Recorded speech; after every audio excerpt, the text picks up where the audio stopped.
Hi, it's Mark here for GAK, and I'm with Remie from Roland, and today we are looking at the RP102. So this is Roland's entry-level piano. When we're at the shop, we always get people asking for beginner pianos and what's the best kind of piano, and we always kind of recommend this. This is quite a good piano for beginners, right? Yeah, I mean it's a good starting point. You've got fully weighted keys and ivory feel keys as well, which is normally what beginners are looking for because they want something that feels like a piano and obviously sounds like one as well. I think most pianos at this sort of price point don't have individually weighted keys, which is quite important when you're starting because then you get a feel for what an acoustic actually feels like. If you want to go to do grades, it means that the piano's not going to feel completely different when you get to the actual grade. And obviously the ivory feel is a good thing as well for grip, and just to make it feel a bit more like an acoustic rather than just plastic kind of keyboard keys. Yeah, definitely. And so one of the big features on it is the Bluetooth and the app function that you can sync it up with apps. So that's really useful for beginners as well. Yeah, so it's got quite a few features on it, the Piano Partner 2 app. So that's the Piano Partner 2 is that the one you recommend people use? Yeah, I mean it works with all Roland pianos, but it's just a bonus that it works with something at this price point. So you can connect wirelessly through an Android or iOS device. So it doesn't just have to be an Apple device or just an iPad. Yeah, that's good. And yeah, like I say, there's loads of features on there to kind of get people started. Okay, so we've got the Piano Partner 2 one up. Do you want to talk a little bit about this? Go through it? Sure. So I suppose probably one of the best features I would say would be the flashcards. Okay. So this allows you to listen to the sound through the piano. So it'll basically play you a note, for example, a C, and then you've got to basically play it back through the piano. Okay, cool. Which is really cool. It helps you kind of train your ear. So if you're going to be listening to people play and then try and replicate it, helps you do that. And then you've got read notations as well. So it will show you the note and then you've got to play it back. And it will play back through the piano for you. So you can either do that through the keyboard or through the piano itself. And that obviously helps people learn how to read music more than anything, which I think there are kind of two types of players, whether you either listen and play back or you can read and play back. If you can do both, then that's awesome. Then you're winning. Your sources. Another great thing about the flashcards is that you've got 3 different levels. So even if you're just starting, it's not like you're going to kind of be capped.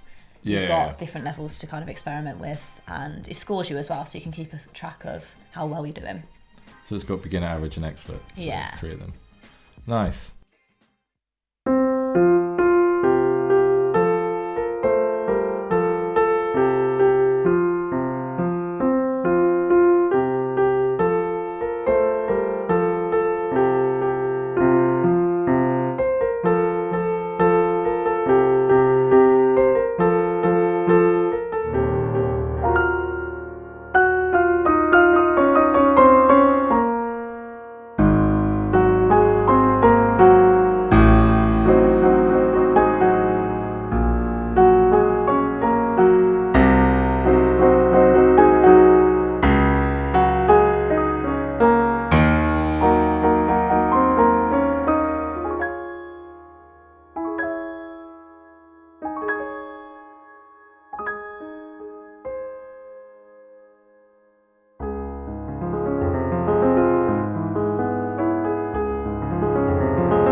You just press home. Hey, cool.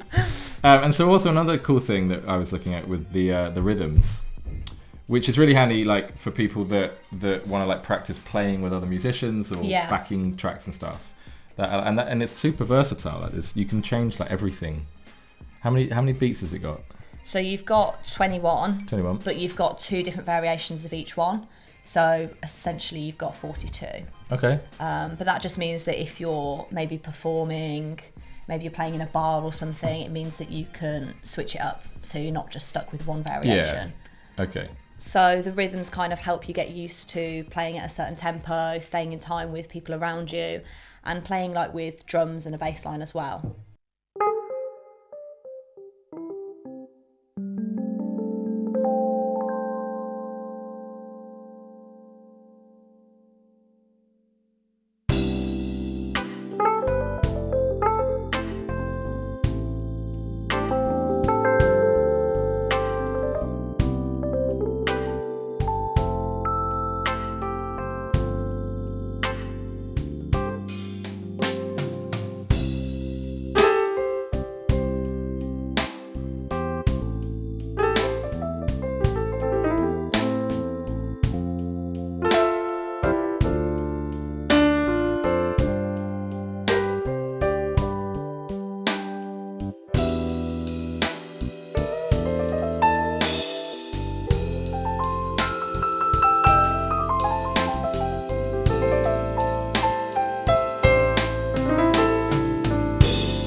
So there's a super cool diary function which basically records everything you do, right? Just tracks everything you're doing.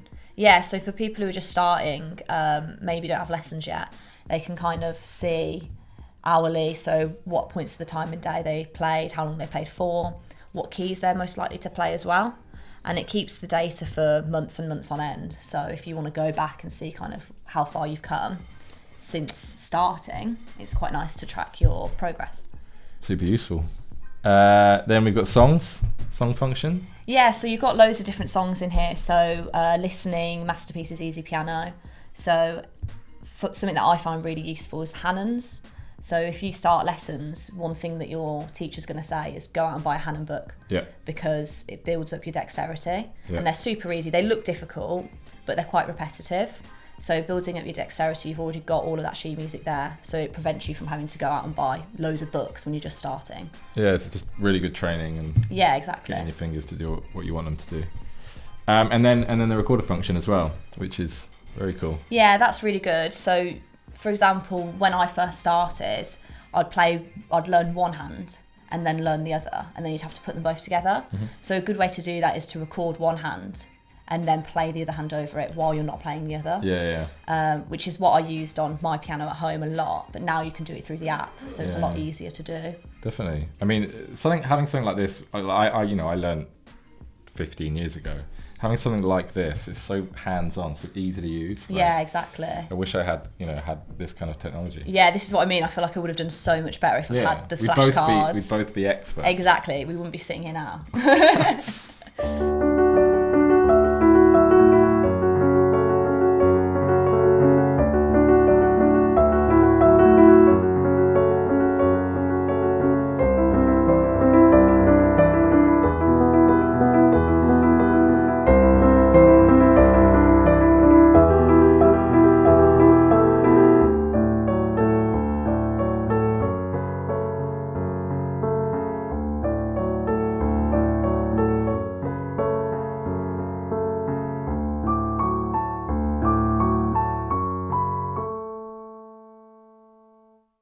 So also maybe for like your kids or like people that are really just starting out at the beginning, there's this cool app called Dustbuster 2. Yeah. So tell me about this. So we can't take credit for this. Okay. This is not our app. It's an app by Joy Tunes, but it works with our pianos because they work with other apps as well, not just our own. Yeah, it works with quite a lot of apps. Yeah, it does. So anything that's kind of Bluetooth MIDI compatible with an instrument, you can use it through ours wirelessly as well. So like GarageBand. Yeah. Oh, cool. Nice. So if you're into that sort of thing, it's really useful. Yeah. So it's not just really for people that are only wanting to play piano. If you're into other things as well, making your own music, there are loads of apps out there that you can use with them. Nice. So this one's a bit like a Guitar Hero style app. So if you go into practice, it will wait for you. So you can play loads of different songs, but through the keyboard of your own piano as well.